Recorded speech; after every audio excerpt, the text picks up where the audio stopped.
So, we're gonna review the Lego Movie 2. So be it. Hey guys and gals, it's me Today Rocket, and guess what? It's finally time to end up the Lego Movie Marathon with the Lego Movie 2. So, I waited 5 years for this, so I'm not gonna waste any more time. Without further ado, let's get into it. What happened? Hey Daniel, is there something going on? Oof. Oh no! What in the world? What's going on here? Looks like we all got turned into minifigures or something. Don't worry, I will fix it. You know how to fix this? I dealt things like this before. I can fix it. Well, okay then.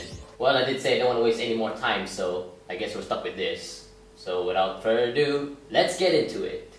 Well, this seems weird.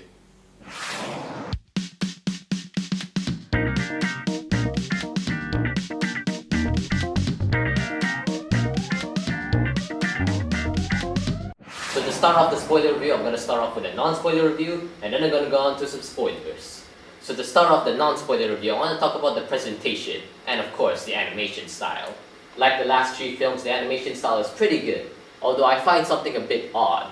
Unlike the 2 spin-offs, the Lego Batman movie and the Lego Ninjago movie, I don't really get the same feeling of every single shot is actually pretty good on its own.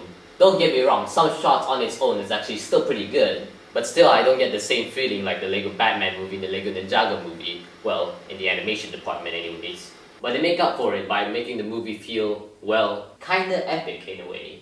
When I saw the movie, the presentation makes it feel like it's actually a big blockbuster movie, which I feel like it's kinda cool and it surprisingly fits. But the charm from the first Lego movie is still there. You got fun jokes that both kids and adults can understand and all that stuff, which I mentioned before in the Lego movie review. So yeah, it's great that this movie has the same charm as the first Lego movie. But surprisingly, we also got the same charm of the Lego Batman movie. Batman references and all. Yeah, sure, Batman is in this movie, but it's still pretty surprising to have some of the charm in this movie. Which of course I'm not complaining because I'm a Batman fan after all. But for reals here, Batman's character got expanded a lot in the Lego Batman movie, so it makes sense to have the same charm here. But that only leaves one question before I move on to the spoiler review. Is it necessary to watch the first movie to enjoy this film? Well, it's still alright to watch this movie without watching the first film, but I feel like it's much more better if you manage to watch the first film.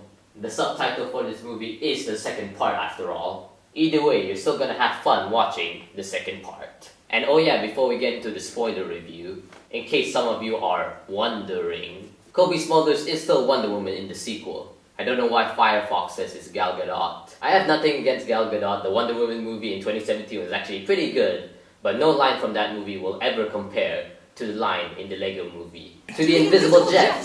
Pew pew pew! Dang it. Anyways, without further ado, let's cue the spoiler warning.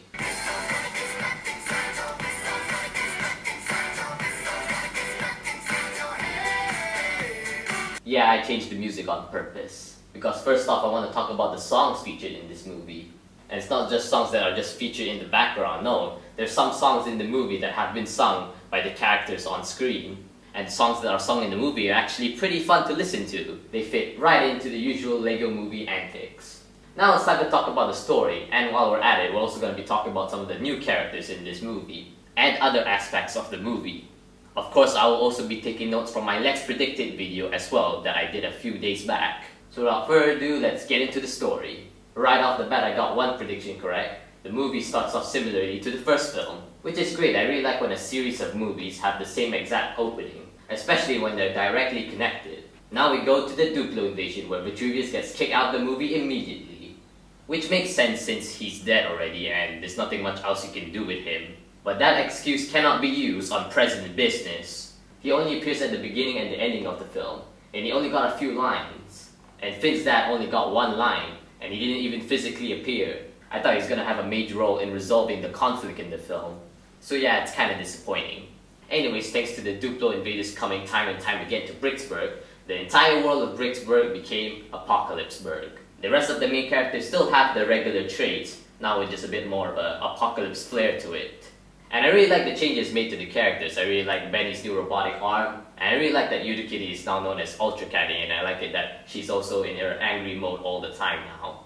Although Emmett is still the same as always, which is really nice because it really fits the character of Emmett. Later on, when Emmett and Lucy arrive at their dream house, Lucy tells Emmett about not everything is awesome anymore, and now we have to be tough and battle ready. This of course leads into General Mayhem arriving on the scenes and capturing the heroes. Well, except Emmett. General Mayhem kind of feels like a parody version of Captain Phasma from the Star Wars series. It's not a bad idea to have that as a character. Well, in the beginning of the movie anyways, it kind of changed later on. Besides, she got more screen time than the actual Captain Phasma. When Emmett's fellow friends got captured, he got a vision of how it happened in the real world.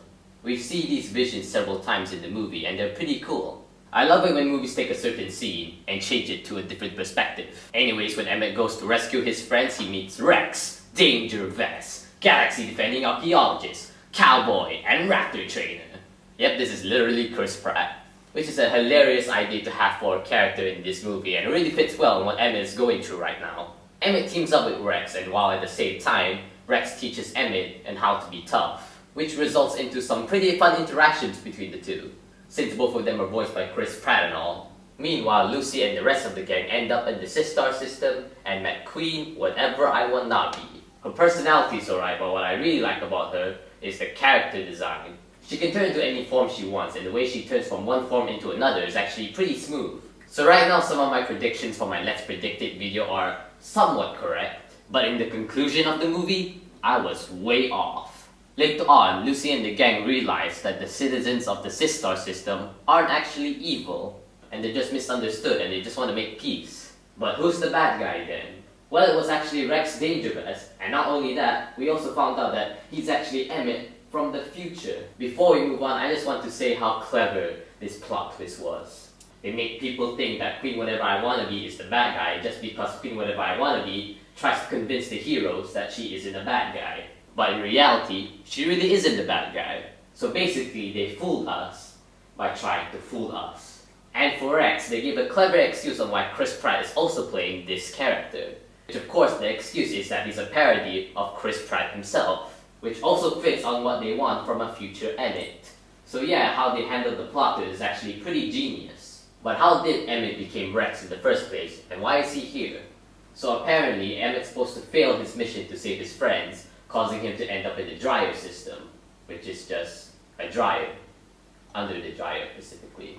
He was stuck there for a very long time until he decided to get up, literally, and started to act tough. The all-new Rex Dangerous decides to build a time machine to go back in time to get revenge on the Sistar system. And he's gonna do it by unleashing Armageddon, which translates to putting Legos in the storage bin, which he actually succeeds in doing. And it's all thanks to Emmett, although in reality it's just the brother and sister having a bit of a fight, causing their mother to tell them to put all the Legos in the storage so they won't fight again and all that. But soon enough, the brother and sister manage to learn how to get along. Same thing with the minifigures. Then all of the minifigures come together and work together to save Emmett from the dryer system. Lucy manages to save Emmett, and Rex starts Back to the Futuring out of existence due to Emmett not having the same fate. And now the two worlds live in harmony in the brand new Sis-Apocalypse-Star. I have mixed opinions on the conclusion of this movie. Even though I do like me some time travel, it's a bit odd and a bit kind of crazy in a way to have time travel in this movie. But at the same time, this is a brilliant way to twist people's expectations. Because most people might think that the conclusion is just gonna be the two worlds just making peace and that's it. So this is a great way to twist people's mind on the subject. So overall, this is actually a pretty great movie, especially as a sequel. Sure, I have some complaints here and there, but it doesn't really affect my overall opinion on the movie. With the 5-year wait, this movie did not disappoint.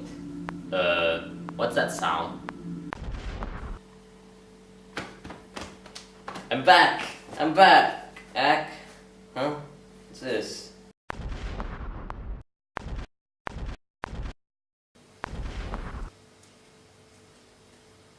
Lena, you did it! Everybody's back to normal. Daniel, I didn't do it. Ugh. What do you mean it wasn't you? I mean I didn't do it, we all just suddenly changed back to normal. Huh. There's a note on the ground. What in the world? You won this round, but I'll be back when you know what comes out. Sincerely, what's this? What's wrong? I seriously don't know what this is. I don't know how to read cursive. Seriously, just give it to me, I'll read it. Okay, let's read it. Sincerely, the Interrupter. The Interrupter? I don't feel so good. Do you know who that is? I have no idea. So apparently we have some kind of interrupter on our hands, but hopefully Lina will sort that thing out so everything will go smooth sailing. But with that said, alright guys and girls, thank you for watching this video. I hope you enjoyed it. So yeah, this took like a week to make. I'm a bit sorry that it took a bit long to, finally make the conclusion to this Lego Movie marathon. I was very busy, so that's why I didn't really have that much time. So I'm glad to finally manage to finish this Lego Movie marathon. I'm glad I did this because I actually really liked those Lego movies back when they first came out, because I actually watched it back in 2014, back in February. So I literally waited 5 years for the Lego Movie 2. So I'm glad to actually share some opinions on the movie that when I had the first time experience, and of course as well some of my childhood and some of the past videos with the Lego videos I did in the past. I'm glad I actually mentioned that in the film, in these reviews. So yeah, I'm glad to actually do this Lego Movie marathon. So of course it's not the end of the train. We still have a lot more stuff to do in 2019. There's a lot of movies coming up. Of course, especially you've got Avengers. No, I'm not calling it Endgame yet, but yeah, there's a lot more to come. So with that said guys, until then, rock it on.